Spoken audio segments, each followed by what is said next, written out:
ദക്ഷിണ railway employees union Kannur branch സമ്മേളനം Kannur C Kannan സ്മാരക മന്ദിരത്തിൽ നടന്നു. Palakkad division secretary V Sujith ഉദ്ഘാടനം ചെയ്തു.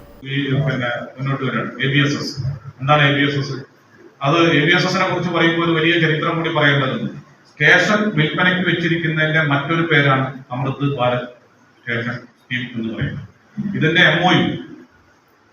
മെമ്മോറണ്ടം ഓഫ് അണ്ടർസ്റ്റാൻഡിംഗ് ഉണ്ടാക്കിയപ്പോൾ റെയിൽവേ വളരെ കൃത്യമായിട്ട് അതിലൊരു വാക്കുകൂടി എഴുതി ചേർത്തുന്നു. നമ്മളുടെ MP-മാരും MLA-മാരും ഒക്കെ ദൂരം ഇതിന്റെ ഉദ്ഘാടന വേദികളിൽ വന്നിട്ട് സ്റ്റേഷന്റെ വികസനങ്ങളെ കുറിച്ച്, അവിടെയുള്ള സൗകര്യങ്ങളെ കുറിച്ച്, എയർപോർട്ടിന് കിടപിടിക്കുന്ന സൗകര്യങ്ങളാണ് ഞങ്ങൾ നൽകുന്നത് എന്നൊക്കെ തന്നെയാണ് ഇവിടുത്തെ ആളുകളൊക്കെ പറയുന്നത്, ജനപ്രതിനിധികളടക്കം പറയുന്നത്. പക്ഷെ അതിന്റെ പിന്നിലുള്ള യാഥാർത്ഥ്യം മറന്നു പോകരുത് എന്നാണ് നമുക്ക് റെയിൽവേ ജീവനക്കാരോടെങ്കിലും പറയാനുള്ളത്.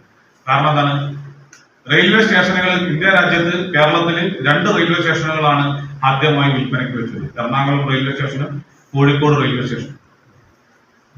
കോഴിക്കോട് റെയിൽവേ സ്റ്റേഷൻ വിൽപ്പനയ്ക്ക് വെച്ചതിനെതിരെ CITUവിന്റെ നേതൃത്വത്തിൽ DRU നേതൃത്വം കൊടുത്തുകൊണ്ട് റെയിൽവേ മേഖലയിലെ മുഴുവൻ സംഘടനകളെയും, മസ്ദൂർ യൂണിയൻ ഒഴികെ SRES ഒക്കെ ആ പ്രക്ഷോഭത്തിലുണ്ടായിരുന്നു. SRES വന്നില്ല, INTUC ഉണ്ടായിരുന്നു. അതാണ് അതിന്റെ വസ്തുത. P. ഷാജി അധ്യക്ഷത വഹിച്ചു. യാത്രയയപ്പ് സമ്മേളനം CITU ജില്ലാ സെക്രട്ടറി K. അശോകൻ ഉദ്ഘാടനം ചെയ്തു. P. മനോഹരൻ, K. ലക്ഷ്മണൻ, VB പ്രജീഷ് തുടങ്ങിയവർ സംസാരിച്ചു. റെയിൽവേയിൽ ഒഴിഞ്ഞുകിടക്കുന്ന 3 ലക്ഷത്തിൽ പരം തസ്തികകളിൽ ഉടൻ നിയമനം നടത്തണമെന്ന് സമ്മേളനം കേന്ദ്ര ഗവൺമെന്റിനോട് ആവശ്യപ്പെട്ടു. City news, Kannur.